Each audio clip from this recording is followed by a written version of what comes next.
నమస్తే, welcome to special drive. నేను పద్మ. మధ్యప్రాచ్యంలో ఉద్రిక్తతలు మరోసారి ప్రపంచ దృష్టిని ఆకర్షిస్తున్నాయి. ఇజ్రాయెల్, అమెరికా వంటి శక్తివంతమైన దేశాలతో పాటు యుఏఈ, ఖతర్, సౌదీ అరేబియా వంటి కీలక దేశాలను కూడా ఇరాన్ తన వ్యూహాలతో ఎదుర్కొనే స్థాయికి చేరిందా అనే ప్రశ్న ఇప్పుడు అంతర్జాతీయ రాజకీయాల్లో చర్చనీయాంశంగా మారింది. సాంకేతికంగా అత్యంత అభివృద్ధి చెందిన రక్షణ వ్యవస్థలు, అత్యాధునిక యుద్ధ సామాగ్రి, దూర ప్రయాణించే మిసైల్స్, డ్రోన్లు వంటి ఆయుధాలతో ఇరాన్ తన సైనిక శక్తిని గణనీయంగా పెంచుకుంటోందని విశ్లేషకులు చెబుతున్నారు. ఒకప్పుడు ఆంక్షలతో కుదేలైపోయిన దేశంగా కనిపించిన ఇరాన్ ఇప్పుడు అంతర్జాతీయ ఆంక్షలను తట్టుకుని తన రక్షణ సామర్థ్యాన్ని ఎలా పెంచుకుంది? అత్యంత sophisticated weapons, missiles technology Iran ఎలా సంపాదించింది? మరింత ముఖ్యంగా ఇరాన్ యుద్ధ సామర్థ్యం పెరుగుతున్న నేపథ్యంలో ఇజ్రాయెల్, అమెరికా వంటి దేశాలు నిజంగానే ఆందోళన చెందుతున్నాయా? మధ్యప్రాచ్య భద్రతా సమీకరణాల్లో ఇరాన్ కొత్త సమీకరణాలను సృష్టిస్తుందా? అంతర్జాతీయ ఆంక్షలు, ఆర్థిక ఒత్తిళ్లు, రాజకీయ ఒంటరితనం ఎదుర్కొన్నప్పటికీ ఇరాన్ తన సైనిక శక్తిని మాత్రం క్రమంగా విస్తరించుకుంటూనే వచ్చింది. బ్లాలిస్టిక్ మిసైళ్లు, క్రూయిజ్ మిసైళ్లు, అత్యాధునిక డ్రోన్ వ్యవస్థలు, ఎలక్ట్రానిక్ వార్ఫేర్ టెక్నాలజీ వంటి రంగాల్లో ఇరాన్ గణనీయమైన పురోగతి సాధించినట్లు రక్షణ నిపుణులు చెబుతున్నారు. ముఖ్యంగా స్వదేశీ సాంకేతికతతో మిసైల్ తయారీ, డ్రోన్ తయారీ రంగాల్లో ఇరాన్ స్వయం సమృద్ధి సాధించేందుకు ప్రయత్నించింది. అంతేకాదు, మధ్యప్రాచ్యంలో పలు మిత్ర బలగాలను ఏర్పరచుకుని ప్రాంతీయ ప్రభావాన్ని పెంచుకునే వ్యూహాన్ని కూడా ఇరాన్ అమలు చేస్తోందని విశ్లేషకులు అభిప్రాయపడుతున్నారు. ఈ నేపథ్యంలో ఇరాన్ సైనిక శక్తి పెరుగుదల మధ్యప్రాచ్య భద్రతా పరిస్థితులపై ఎంతవరకు ప్రభావం చూపుతుంది అన్నది ఇప్పుడు పెద్ద ప్రశ్నగా మారింది. ఇరాన్ యుద్ధ సామర్థ్యం పెరుగుతున్న నేపథ్యంలో ప్రత్యేకంగా ఇజ్రాయెల్, అమెరికా ఆ దేశ చర్యలను నిశితంగా గమనిస్తున్నాయి. ఇరాన్ అణు కార్యక్రమం, మిసైల్ సామర్థ్యం, డ్రోన్ టెక్నాలజీ అభివృద్ధి ప్రపంచ శక్తులలో ఆందోళన కలిగిస్తున్న అంశాలుగా మారాయి. ఇజ్రాయెల్ అయితే ఇరాన్ను తన భద్రతకు ప్రధాన ముప్పుగా భావిస్తూ పలుమార్లు హెచ్చరికలు కూడా జారీ చేసింది. ఇక అదే సమయంలో అమెరికా కూడా మధ్యప్రాచ్యంలో తన సైనిక ఉనికిని కొనసాగిస్తూ ఇరాన్ చర్యలను అడ్డుకునేందుకు వ్యూహాలు రూపొందిస్తోంది. మరోవైపు యుఏఈ, ఖతర్, సౌదీ అరేబియా వంటి దేశాలు కూడా ప్రాంతీయ భద్రతా సమీకరణాల నేపథ్యంలో తమ రక్షణ వ్యవస్థలైతే బలోపేతం చేస్తున్నాయి. ఈ పరిస్థితుల్లో ఇరాన్ సైనిక శక్తి పెరుగుదల మధ్యప్రాచ్యంలో కొత్త శక్తి సమీకరణాలకు దారితీస్తుందా, లేదా మరో పెద్ద భద్రతా సంక్షోభానికి కారణమవుతుందా అన్నది ఇప్పుడు ప్రపంచ రాజకీయాల్లో కీలకంగా మారింది. ఇక ఇదే అంశానికి సంబంధించి మంచి వివరణ, విశ్లేషణ అందించడానికి అనలిస్ట్ కోటేశ్వరరావు గారు కూడా మనతో పాటు లైవ్లో సిద్ధంగా ఉన్నారు. నమస్తే అండి కోటేశ్వరరావు గారు. నమస్తే అండి. అసలు ఇరాన్ సైనిక శక్తి ఎంతవరకు ప్రభావం చూపించగలదంటారు? ఇరాన్ సైనిక శక్తి అనేటువంటిది అమెరికా లేదా దానికి మిత్ర దేశంగా ఉన్నటువంటి ఇజ్రాయెల్, ఆ రెండు దేశాలకు మద్దతు ఇస్తున్నటువంటి ఇతర పశ్చిమ దేశాలతో పోల్చుకుంటే చాలా తక్కువ. అందులో ఎలాంటి సందేహం లేదు. అయితే తమ మాతృదేశ రక్షణకు లేదా అమెరికా దురాగతాన్ని ఎదుర్కొనేందుకు తమ దగ్గర ఉన్నటువంటి ప్రతి ఆయుధాన్ని చివరి వరకు వినియోగిస్తాము అనేటువంటి పట్టుదల ఇరాన్లో కనిపిస్తూ ఉంది. దానికి తోడు గత కొద్ది సంవత్సరాలుగా మీ మీద దాడి చేస్తాం, మీ నాయకుల్ని చంపేస్తాం అంటూ అమెరికా, ఇజ్రాయెల్ బెదిరిస్తున్నటువంటి నేపథ్యంలో ఇరాన్ కూడా తన క్షిపణుల్ని, అదేవిధంగా డ్రోన్ల యొక్క శక్తిని, ఇతర ఆయుధాలను, వాటి యొక్క సామర్థ్యాన్ని పెంచుకోవటమే కాకుండా వాటి సంఖ్యను కూడా గణనీయంగా పెంచుకున్నది అనేటువంటిది ఒక వాస్తవం. అందుకనే గడిచినటువంటి 7 రోజులుగా ఇజ్రాయెల్, అమెరికా రెండూ కలిసి ఎడాపెడా దాడులు చేస్తున్నప్పటికీ ఇప్పటి వరకు ఇరాన్ నిలబడగలిగిందంటే దాని పట్టుదల, దాని దగ్గర ఉన్నటువంటి ఆయుధాలు కూడా కాదు. ఇరాన్ నాయకులు ప్రకటించారు, మా దగ్గర ఇంకా ఆధునికమైనటువంటి ఆయుధాలు ఉన్నాయి, ఆయుధాలు వస్తున్నాయి మా దగ్గరకి అని కూడా ప్రకటించారు.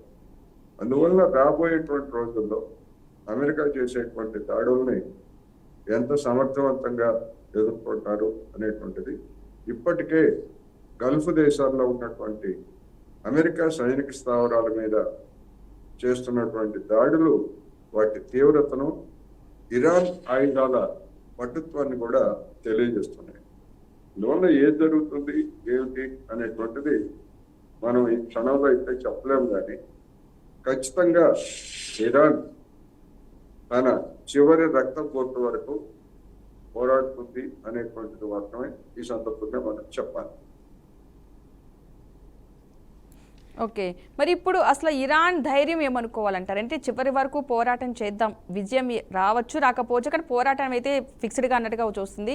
కానీ అంత చిన్న దేశం అని మరి అంటే అంత చిన్నగా ఉన్న ఆయుధాలతో మరి పోరాటం చేయగలదంటారా, అనుకోవచ్చు అంటారా? అసలు ఏంటి ఆ ధైర్యం అనుకోవచ్చు? ఇరాన్ పోరాడినా పోరాడకపోయినా ఆ దేశాన్ని ఆక్రమించడానికి, అక్కడ ఉన్నటువంటి చమురు సంపదలను స్వాధీనం చేసుకోవడానికి అమెరికా నిర్ణయించింది. అందువలన ఆత్మగౌరవాన్ని తాకట్టు పెట్టి అమెరికాకు లొంగిపోవడం కంటే అమెరికా చేతుల్లో ప్రాణాలు విడిచి గౌరవప్రదంగా బతకాలి అనేటువంటి ధోరణి ఇరాన్లో కనిపిస్తూ ఉంది. అదే వారిలో ఉన్నటువంటి తెగింపు కాదు. అందువలన మరి నిజంగానే డొనాల్డ్ ట్రంప్ చెప్తున్నట్టు 4-5 వారాల పాటు ఇరాన్ని స్వాధీనం చేసుకుంటారు, 4-5 వారాల యుద్ధం తర్వాత, లేకపోతే దానిలో ఉన్నటువంటి ముఖ్యమైనటువంటి సైనిక కేంద్రాలని వీటన్నిటిని ధ్వంసం చేసి ముగిస్తారా, లేదా మిలిటరీని దించి భౌతికంగా గతంలో ఎట్లాగైతే ఇరాక్ అదేవిధంగా ఆఫ్ఘనిస్తాన్లో మిలిటరీని దించి స్వాధీనం చేసుకున్నట్టుగా ఇరాన్ దేశాన్ని కూడా స్వాధీనం చేసుకుంటారా అనేటువంటి ప్రశ్నలు కూడా ఉత్పన్నమవుతుంది. ఈ నేపథ్యంలోనే రండి మీరు సైన్యాన్ని మా దేశంలోకి దించండి, మీ సంగతి చూస్తాం మేము దానికోసం ఎదురు చూస్తున్నామని ఇరాన్ కూడా ప్రకటించింది. అందువల్ల ఒక దేశంలోకి మరొక దేశ సైన్యం ప్రవేశించి బతికి పట్టకట్టడం అనేటువంటిది అంత తేలికైనటువంటి విషయం కాదని ఆఫ్ఘనిస్తాన్ అంతకుముందు ఇరాక్ ఉదంతం కూడా మనకి స్పష్టం చేసింది. తెలియనటువంటి దేశంలోకి వెళ్ళి కొండలో గుట్టల్లో ఇరుక్కుపోయి ఆఫ్ఘనిస్తాన్లో అమెరికా సైన్యం ఎలాంటి పరాభవం పొందిందో మనకు తెలిసింది. ఇరాన్ కూడా అంతకు తక్కువేమీ కాదు.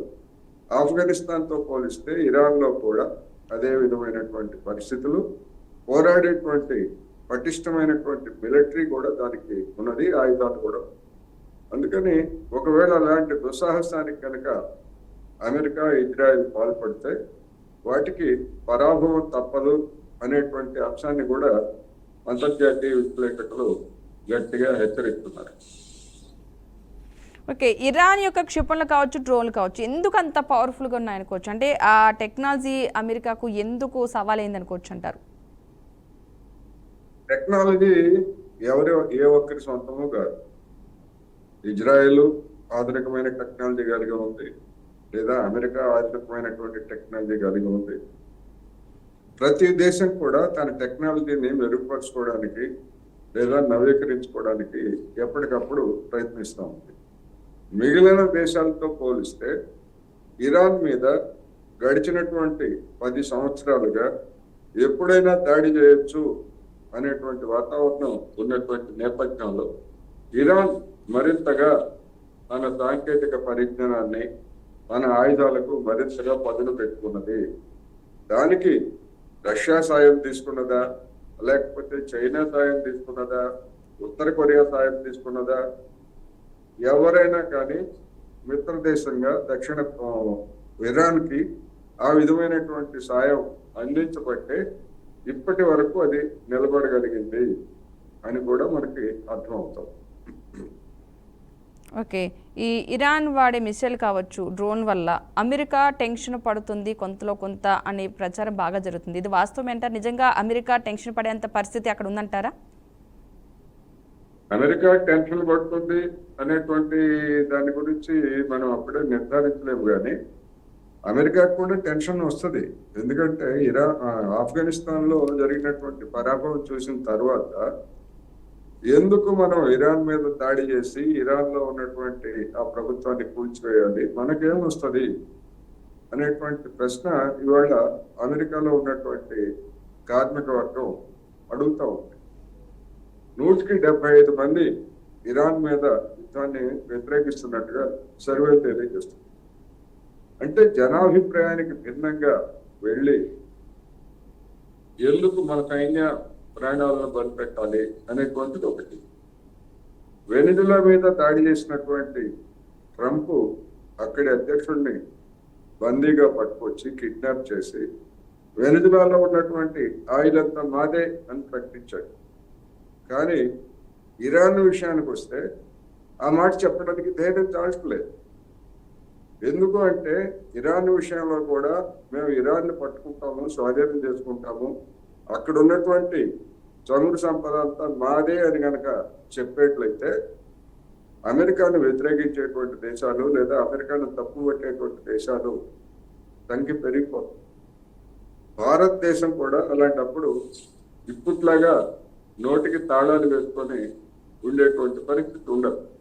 అందుకని అమెరికాకు ఉండేటువంటి ఇబ్బందులు అమెరికాకి ఉన్నాయి, ఇరాన్కు ఉండేటువంటి ఇబ్బందులు ఇరాన్కి ఉన్నాయి. ఈ రెండు దేశాలకి మద్దతు ఇచ్చేటువంటి వాళ్ళు కూడా సమస్యలు ఉన్నాయి. అందుకనే ఇరాన్కి మద్దతు ఇచ్చేటువంటి వాళ్ళు ఎవరు కూడా తాము ప్రత్యక్షంగా యుద్ధ రంగంలో ప్రవేశిస్తే దాని స్వరూపమే మారిపోతుంది. అమెరికాకి కూడా కావాల్సింది అదే. ఎందుకంటే ఆ యుద్ధాన్ని అంతవరకే పరిమితం చేయకుండా దాన్ని ప్రాంతీయ యుద్ధంగానో లేకపోతే వీలైతే ప్రపంచ యుద్ధంగానో మారిస్తే దాని ఆయుధాలన్నీ అమ్ముకోవచ్చు, డాలర్లు మరింతగా సంపాదించుకోవచ్చు అనేటువంటి దురాశ దుష్టాలోచన దానికి ఉంది. అందువని దాని ఎజెండా ప్రకారం మిగిలినటువంటి దేశాలన్నీ కూడా ఇప్పుడు యుద్ధానికి సిద్ధపడేటువంటి లేదు. అసలు యుద్ధాలు వద్దు అనేటువంటి ప్రపంచ మానవాళి అభిప్రాయం. యుద్ధాలు కావాలి, రక్తం తాగాలి, ఆయుధాలు అమ్ముకొని డబ్బులు సంపాదించాలనేటువంటిది అమెరికా. అందుకని అమెరికా వాళ్ళు మిగిలినటువంటి దేశాలు పడకూడదు. అట్ ది సేమ్ టైము ఇరాన్కి అవసరమైనటువంటి అన్ని రకాల సాయాన్ని అందించాల్సినటువంటి బాధ్యత అంతర్జాతీయ సమాజం మీద ఉంది అనేది నా అభిప్రాయం.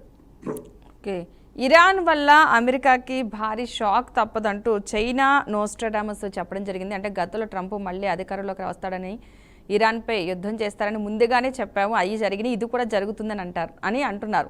పెద్ద షాక్ తగులుతుంది అమెరికాకి ఇరాన్ వల్ల అని చెప్పేసి అంటున్నారు. ఇది జరిగే ఛాన్సెస్ ఎలా ఉన్నాయనుకోవచ్చు అంటారు? అంటే ఏ మూలంగా ఏ రూపంలో జరిగే ఛాన్సెస్ ఉన్నాయనుకోవచ్చు అంటారు? ఇప్పుడు ఇరాన్లో ఏ ఉద్దేశంతో అయితే ఇరాన్ మీద దాడిని ప్రారంభించాడో డొనాల్డ్ ట్రంప్, ఆ ఉద్దేశం నెరవేరకపోయేట్లయితే ఇప్పటికే అమెరికా పౌరుల్లో ట్రంప్ పలుకుబడి, రిపబ్లికన్ పార్టీల పలుకుబడి గణనీయంగా తగ్గిపోయింది. రేపు నవంబర్లో జరిగేటువంటి ఎన్నికల్లో రిపబ్లికన్ పార్టీకి చావు దెబ్బ తగులుతుంది అనేటువంటి వాతావరణం సర్వేలు వెళ్ళడం.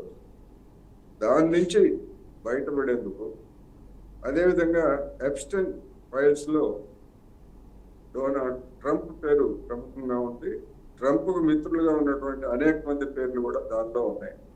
దాని నుంచి డైవర్ట్ చేసేందుకు ఇట్లా రకరకాల కారణాలతోటి ట్రంప్ ఆ యుద్ధాన్ని ప్రారంభించాడు. అందుకని ఆ యుద్ధంలో కనుక పరాభవం ఎదురైనా లేకపోతే లక్ష్యం సాధించకపోయినా కానీ నవంబర్లో జరిగేటువంటి ఎన్నికల్లో డెమోక్రాట్లకు అదొక ఆయుధంగా మారుతుంది. ట్రంప్ పలుకుబడి ఇంకా దిగుతుంది. అందుకని ఇట్లా అనేకమైనటువంటి సమస్యలు ట్రంప్ను కూడా చుట్టుముట్టుకుంటున్నాయి. అందుకనే ఇప్పుడు ఏం చేయాలి, ఎట్లా బయటపడాలి అనేటువంటిది కూడా ట్రంప్కే పెద్ద సమస్య. ఎందుకంటే ప్రారంభించింది వాళ్ళు, యుద్ధాన్ని ప్రారంభించింది ఇజ్రాయెల్, అమెరికా, ముగించాల్సింది కూడా వాళ్లే. రెండో వైపు ఇరాన్ ఏం చెప్తా ఉంది, మా వైపుగా మేము మా మీద దాడులు చేస్తే మేము కంటిన్యూ చేస్తూనే ఉంటాము, మా వైపుగా మేము ఆపే సమస్య లేదని వాళ్ళు చెప్తున్నారు. అందుకని అమెరికాకి ఎంత పెద్ద అమెరికానో దానికి అంత పెద్ద సమస్యలు కూడా ఉన్నాయి అనేది కనిపిస్తోంది. ఓకే, ఇరాన్ చెప్తూ అసలు ట్రంప్ రక్తం కళ్ళ చూసే వరకు కూడా యుద్ధం ఆగదు అంటూ కూడా డి అంటే డి అనే పరిస్థితిలో ఉంది. సో ఏంటంటారు, అంటే అంత సిచ్యువేషన్ కూడా అంత ఎదుర్కోగలదంటారా ఇరాన్? చూడాలి. ఎందుకంటే ఇరాన్ దగ్గర ఉన్నటువంటి శక్తి పరిమితమని నేను ముందే చెప్పాను. ఎన్ని రోజులు తట్టుకోగలదు అనేటువంటిది ఒకటైతే, ఎన్ని రోజులు యుద్ధాన్ని అమెరికా ఇజ్రాయెల్ కొనసాగించగలవు అనేటువంటిది కూడా సమస్య. ఎందుకని గడిచినటువంటి వారం రోజులుగా ప్రతిరోజు ప్రతి క్షణం ఇజ్రాయెల్లో ఉన్నటువంటి జనం బంకర్లు, ఆఫీసులు, కార్యాలయాలు, ఫ్యాక్టరీలు వాటన్నిటిని వదిలిపెట్టి బంకర్లలో తలదాచుకోవాల్సినటువంటి భయంతో గడుపుతున్నారు వాళ్ళు. అందుకని అక్కడ ఉన్నటువంటి జనం కూడా మరి అక్కడ నెతన్యాహు ప్రభుత్వం మీద ఒత్తిడి తీసుకొస్తారు కదా. ఎందుకని ఎక్కడ ఉండేటువంటి సమస్య అక్కడ ఉన్నది. ఇరాన్ కూడా మిగిలినటువంటి దేశాల్లో ఉన్నటువంటి జనాన్ని ఈ యుద్ధానికి వ్యతిరేకంగా తయారు చేసే విధంగా ఇతర దేశాల మీద కూడా దాడులు చేయడంలో ఉద్దేశం అయితే అదే అనేది స్పష్టం. ఓకే, ఇప్పటి వరకు కూడా ఇరాన్ తన వ్యూహాలతో చాలా ఎదుర్కోవడం జరిగింది అమెరికా ఇజ్రాయెల్కి సంబంధించి. సో ఈ వ్యూహాలు ఇలాగే కంటిన్యూ అయితే కొంతవరకు ముందుకు సాగే అవకాశం ఉందనుకో, ఎందుకంటే తన వ్యూహంతో ఇంతవరకు కూడా ఎదుర్కోవడం అనేది చాలా ఇది కాబట్టి. అందుకని చూడాలి, ఇప్పుడు ప్రపంచ రాజకీయాలు ఏ క్షణంలో ఎలా మారుతాయో తెలియదు. అమెరికాకి మిత్ర దేశాలు ఏ మేరకు సహకరిస్తాయో తెలియదు. ఇప్పటి వరకు ఫ్రాన్స్ కానీ, జర్మనీ కానీ, లేకపోతే బ్రిటన్ కానీ ఇట్లాంటి దేశాలన్నీ కూడా తమ యొక్క యుద్ధ స్థావరాలని, నౌకా కేంద్రాలని వినియోగించుకోమని చెప్పేసి అమెరికాకి బ్లాంక్ చెక్ ఇచ్చాయి. ఈ బ్లాంక్ చెక్ ఇచ్చినటువంటి నేపథ్యంలో కొంతకాలం దానికి రిలీఫ్ ఉంటుంది. కానీ ఈ ఐరోపా దేశాల మీద కూడా ఒకవేళ ఏ కారణంతో అయినా ఇరాన్ కనుక క్షిపణులను ప్రయోగిస్తే ఐరోపాలో యుద్ధ వ్యతిరేకత అనేటువంటి పెరుగుతుంది. మనకెందుకు, అమెరికా వాడు ఆక్రమించుకుంటే వాడికి ఆయిల్ వస్తుంది, లేకపోతే లాభం వస్తుంది, మనకేం వస్తుంది అని చెప్పేసి ఐరోపా దేశాల్లో ఉన్నటువంటి జనం కూడా భావించవచ్చు. అందుకని పరిణామాలు ఎట్లా ఉంటాయి అనేటువంటిది ఏ రోజుకి ఆ రోజు జరిగే మార్పులను బట్టి మనం కొన్ని అభిప్రాయాలకు రావాలి తప్ప ముందుగానే ఇట్లా జరుగుతుంది, ఇట్లా జరగదు అనేటువంటి దాన్ని మనం చెప్పలేము. ఎందుకంటే చైనా మొదటి 2-3 రోజులు యుద్ధం వద్దు అనేటువంటి వైఖరి తీసుకుంది. అదేవిధంగా ఇరాన్కి మద్దతు ప్రకటించింది. కానీ 2-3 రోజుల తర్వాత తన వాయిస్ని మరింత గట్టిగా చెప్పింది. అంతేకాకుండా తన దగ్గర ఉన్నటువంటి ఆధునికమైనటువంటి కొన్ని క్షిపణులని, నౌకలను పేల్చివేసేటువంటి క్షిపణులను కూడా ఇరాన్కి అందిస్తూ ఉంది. అవి చైనా నుంచి ఇరాన్ వచ్చేటువంటి దారిలో ఉన్నాయనేటువంటి వార్తలు కూడా వచ్చాయి. అందుకని కొన్ని బయటికి చెప్పినటువంటి అంశాలు, రష్యా కానీ, చైనా కానీ, లేకపోతే ఇరాన్ కానీ బయటికి చెప్పినటువంటి అంశాలు కూడా అనేక ఉన్నాయి. ఆ ఉండబట్టే అంత ధైర్యంతో ఉన్నారా ఇరానియన్లు అనేది కూడా చెప్తా ఉంది. ఇప్పుడు ఇరాన్లో ఏ పాలకుడు ఉండాలో ఎవరో కూడా నేనే నిర్ణయిస్తాను, నాకు నచ్చిన వాళ్ళు ఉండడానికి వీల్లేదని చెప్పడానికి అమెరికాకి ఏం హక్కు ఉంది? అమెరికాలో డెమోక్రాట్లు ఉండాలా లేకపోతే రిపబ్లికన్లు ఉండాలా అనేటువంటిది మన దేశం కానీ లేకపోతే మరొక దేశం వాళ్ళు కానీ చెప్తే అంగీకరిస్తారా వాళ్ళు? అందుకని ఇలాంటి అనేకమైనటువంటి సమస్యలు ఉన్నాయి. ఇది ఇరాన్లో అమెరికా దుండగాన్ని కనుక ప్రపంచం కొనసాగనిస్తే అది ఇరాన్తోనే ఆగదు. గతంలో హిట్లర్ చూసాం, హిట్లర్ మన దాకా రాలేదు కదా అని చెప్పేసి అనేక దేశాలు మొదట్లో మౌనంగా ఉన్నాయి. ఆ మౌనంగా ఉండటాన్ని అవకాశంగా తీసుకొని ఒక్కొక్క దేశాన్ని ఆక్రమించుకుంటూ వస్తే అప్పుడు అనేక దేశాలు కలిసి హిట్లర్ని ఎదుర్కొన్నాయి. ఇప్పుడు ఇరానే కదా పోతే పోయింది అని చెప్పేసి ఎవరైనా అనుకుంటే రేపు ఇరాన్ ఆక్రమించుకున్నటువంటి వాడు ఇరాక్ ఆక్రమించుకుంటాడు. అన్నీ అయిపోయిన తర్వాత శ్రీలంక, భారతదేశం దగ్గర కూడా వస్తాడు. మన దేశం పక్కనే మన పెరక తోటలోకి హిందూ సముద్రంలోకి మనకి కొన్ని వందల కిలోమీటర్ల దూరంలో ఉన్నటువంటి శ్రీలంక దగ్గరికి జలాంతర్గాలను పంపించి ఇరాన్ నౌకను కూల్చేసినటువంటి వాడు రేపు ఏదైనా తేడా వచ్చేట్లయితే మన దేశాన్నైనా శ్రీలంకనైనా అదే చేస్తారు కదా. ఎందుకని మన ప్రభుత్వం లేదా మన గూఢచారి శాఖలు ఆ జలాంతర్గాన్ని రాకని పేల్చివేతని ఎందుకు పసిగట్టలేకపోయా లేకపోతే తెలిసి కూడా మౌనం దాల్చాయా? ఇప్పుడు అదే సమస్య. అందుకనే తెలిసి కూడా మౌనం దాల్చాయి అనేటువంటి వాతావరణం, అటువంటి అభిప్రాయాలు బలపడుతున్నాయి. భారత నౌకా స్థావరాలని వినియోగించుకోవడానికి అవకాశం వచ్చిందనేందుకు వచ్చినటువంటి అది కారణం అదే. అందుకని జలాంతర్గామి మన సమీపానికి మన పక్కలోకి వస్తూ ఉంటే, మన ముంగిటికి వస్తూ ఉంటే మనం ఎందుకని అలర్ట్ కాలేదు? అలర్ట్ అయ్యి మన అతిథిగా వచ్చినటువంటి ఇరాన్ నౌక మనకు అతిథిగా వచ్చి తిరిగి వెళ్తా ఉంటుంది. అప్పుడు సగౌరవంగా సాగనంపడం కూడా మన బాధ్యత. అంటే తెలిసి మనం దాన్ని ఊరుకున్నామా, తెలియకుండా ఊరుకుంటేనేమో మన అసమర్థత, తెలిసి ఊరుకుంటే మాత్రం అమెరికాకి సాయం చేసినట్టు అవుతుంది. ఓకే, అంటే ఈ మధ్యప్రాచ్య భద్రతా సమీకరణాల్లో ఇరాన్ ఒక కొత్త సమీకరణాలు సృష్టించబోతుంది అని అనుకోవచ్చు అంటారా? ఇప్పటి వరకు చూసిన దాన్ని బట్టి చూస్తే ఇప్పటికిప్పుడు ఉన్నటువంటి పరిస్థితులను చూస్తే ఆ ప్రాంతంలో ఉన్నటువంటి మధ్యప్రాచ్యంలో ఉన్నటువంటి ఈజిప్ట్ కావచ్చు, లేకపోతే జోర్డాన్, ఇట్లాంటి దేశాలు ఎక్కువ భాగం అమెరికా ఫోల్డ్లో ఉన్నాయి. అమెరికాకి దాదాపు ఒక విధంగా చెప్పాలంటే లొంగిపోయాయి. అమెరికా పలుకుబడికి కావచ్చు, అమెరికా బెదిరింపులకు కావచ్చు, లొంగిపోయాయి. అందువలన ఒక విధంగా చెప్పాలంటే పరిస్థితి సంక్లిష్టంగా ఉంది. అందుకనే ఇరాన్ కూడా లొంగిపోయేట్లయితే, ఇరాన్ కూడా లొంగ తీసుకుంటే ఇక ఆ ప్రాంతంలో మనకి ఎదురువాడు ఉండడు. అందుకనే దాన్ని దెబ్బతీయాలనేటువంటిది అమెరికా యొక్క ప్రధాన లక్ష్యాల్లో ఒకటి. మొత్తం పశ్చిమాసియా ప్రాంతాన్ని, మధ్యప్రాచ్య ప్రాంతంలో తన మాటకు ఎదురు లేకుండా చేసుకోవాలి. దానికి అడ్డుగా ఉన్నటువంటి ఇరాన్ని దెబ్బతీయాలి. ఈ లక్ష్యాలతో పనిచేస్తాం. అందుకని అణు అనేటువంటిది, లేకపోతే ఖమేని అనేటువంటిది, ఇవి ఒక సాకులు మాత్రమే. అణు ఒప్పందం చేసుకున్నది అమెరికానే కదా. ఆ అణు ఒప్పందం నుంచి వైదొలిగింది కూడా అమెరికానే కదా. అంటే ఎందుకు వైదొలిగిందంటే ఇరాన్ని దెబ్బతీయాలంటే ఒప్పందం చేసుకుని దెబ్బతీస్తే అంతర్జాతీయ సమాజం, ఐక్యరాజ్య సమితి ఇవన్నీ కూడా తప్పుపడతాయి కనుక వాళ్లే బయటకు వెళ్ళిపోయి నెపాన్ని ఇరాన్ మీద నెట్టి ఆ పేరుతోటి దాడి చేయాలి అనేటువంటి ఒక దుష్టాలోచన. మీరు చూడండి, విశాఖపట్నంలో జరిగినటువంటి మిలన్ 2026 నౌకా విన్యాసాలకి అనేక దేశాలని మన దేశం ఆహ్వానించింది, అందులో అమెరికా కూడా. కానీ అమెరికా వాడు అధికారులు వచ్చారు తప్ప వాళ్ళ నౌకలను పంపలేదు. అంటే వాళ్ళకి ముందుగానే ఇరాన్ వస్తుంది, ఇరాన్ మళ్ళీ తిరిగి వెళ్తుంది, తిరిగి వెళ్ళేటప్పుడు ఆ నౌకని పేల్చివేయాలనేటువంటి దుష్టాలోచన వాళ్ళకు కూడా ఉంది.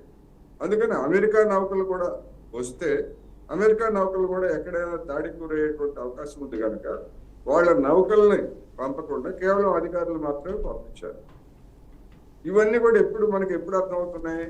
శ్రీలంక దగ్గర ఇరాన్ నౌకను పేల్చివేసిన తర్వాత అమెరికా విశాఖపట్నం ఎందుకు రాలేదు, ఎందుకు పేల్చింది, ఇలాంటి అన్ని ఒకదానికొకటి గుచ్చుకొని చూస్తే అమెరికా యొక్క దుష్టాలోచన మనకంటే ముందే ఉన్నది. అందుకనే నరేంద్ర మోడీ గారు ఇజ్రాయిల్ వెళ్ళి వచ్చిన తర్వాత దాడి ప్రారంభం అయితే ఈ విషయం నరేంద్ర మోడీ గారికి కూడా తెలుసు అని అనేక మంది చెప్పడానికి కారణం కూడా అది. అందుకని ఇలా అనేకమైనటువంటి పరిస్థితులు మన చుట్టూతా జరుగుతున్నాయి. అందుకని మన ప్రభుత్వం ఇప్పటికైనా నోరు తెరిచి మాట్లాడుతుందా లేదా, లేకపోతే అమెరికాకి లొంగిపోతుందా అనేటువంటిది కూడా సమస్య. చూడండి, ఇప్పుడు నిన్న డొనాల్డ్ ట్రంప్ 30 రోజుల పాటు మీరు రష్యా నుంచి ఆయిల్ కొనుక్కోవచ్చు అని చెప్పేసి మనకు పర్మిషన్ ఇచ్చాడు. వాడెవడు మనకు పర్మిషన్ ఇవ్వడానికి? వాడి బానిసలవా, సేవకులవా? మాట్లాడదు, మన ప్రభుత్వం మాట్లాడదు. వాడు ఆ విధమైనటువంటి ప్రకటన చేస్తే నువ్వెవడరా రష్యాయిలు 30 రోజులు కొనుక్కుంటామా, లేకపోతే 3 నెలలు కొనుక్కుంటామా, మా ఇష్టం అనే మాట మన దేశం నుంచి రాలేదు. అదేవిధంగా వాడి అధికారి ఢిల్లీ గడ్డ మీద గురువారం నాడు మాట్లాడుతూ మేము ఒక పరిమితికి మాత్రమే భారత్ను అనుమతిస్తాను తప్ప అంతకు మించి ఎదిగేందుకు అనుమతివ్వం అని చెప్పేసి ఏ ధైర్యంతో చెప్పినట్టు? మన బలహీనత, వాడి బలమా? ఇలా అనేకమైనటువంటి సమస్యలు గడిచినటువంటి వారం రోజుల్లో జరుగుతున్నాయి. ఇది ఏ విధమైనటువంటి ముగింపు వస్తుందనేది మనమైతే చెప్పలేము. Okay, right. థ్యాంక్ యూ అండి కోటేశ్వర గారు, మంచి వివరణ విశ్లేషణ అందించినందుకు థ్యాంక్ యూ సో మచ్ అండి. రైట్, చూసారు కదండి, ఇది నాటి special drive. Keep watching BRK news Telugu సత్తా.